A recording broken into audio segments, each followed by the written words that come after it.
Strength ని exercise చేయాలి. Dumbbell ని తీసుకుందామా, థెరాట్యూబ్ ని తీసుకుందామా, ఏది బాగుందో అది తీసుకుందాం అని మాత్రం అనుకొని దీన్ని తీసుకుని ఎక్సర్సైజ్ చేయకండి.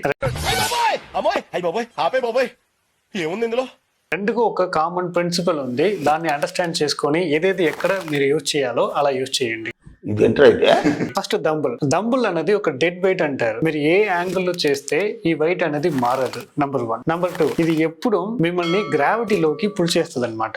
సో ఎప్పుడైతే మీరు ఒక ఎక్సర్సైజ్ ని గ్రావిటీకి అగైన్స్ట్ గా చేస్తున్నారో అప్పుడు ఈ డంబుల్ ని తీసుకోవచ్చు. ఫర్ ఎగ్జాంపుల్, ఇప్పుడు మీరు నిలబడుతున్నారు లేకపోతే కూర్చుంటున్నారు. ఇక్కడ నుంచి డంబుల్ ని 90 డిగ్రీ దాకా ఇలా లేపాలి అంటే అప్పుడు మీరు ఈ డంబుల్ ని యూజ్ చేసుకోవచ్చు.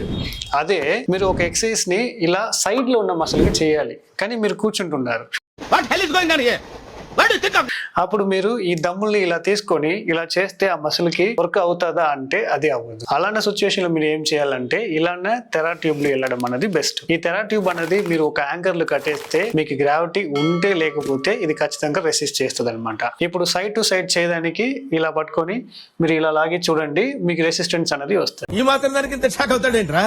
ఇలాంటివి మన దగ్గర చాలా ఉన్నాయి, నా గురించి చెప్పలేదా బాబుకి? సో ఇలా గ్రావిటీ ఏది డిపెండ్ అవుతుందో దానికి డంబుల్ వెళ్ళొచ్చు. ఇంకా గ్రావిటీ డిపెండ్ అవ్వకుండా ఉండడానికి మీరు ఇలాన్న థెరాట్యూబ్ వెళ్ళచ్చు.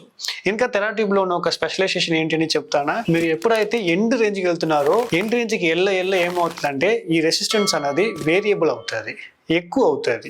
మీరు డంబుల్ చేసినప్పుడు మీరు ఎంత రేంజ్ లో చేస్తే ఒకేలాగా రెసిస్టెన్స్ ఉంటుంది, కానీ మీరు దాన్ని లాగుతున్నప్పుడు అది ఒక ఎలాస్టిక్ బ్యాండ్ కాబట్టి మీరు ఎంత లాగుతున్నారో ఆ ఎండ్ రేంజ్ లో మీకు స్టెబిలైజేషన్ అనేది మంచిగా ఉంటుంది. సో అలాంటి డిమాండ్ మీకు రావాలంటే కూడా మీరు దానికి వెళ్ళొచ్చు. ఏం ఈ పనుల్లో కనిపించలేదు, పైగా ఫిజికల్ గానీ మెంటల్ గానీ స్ట్రెయిన్.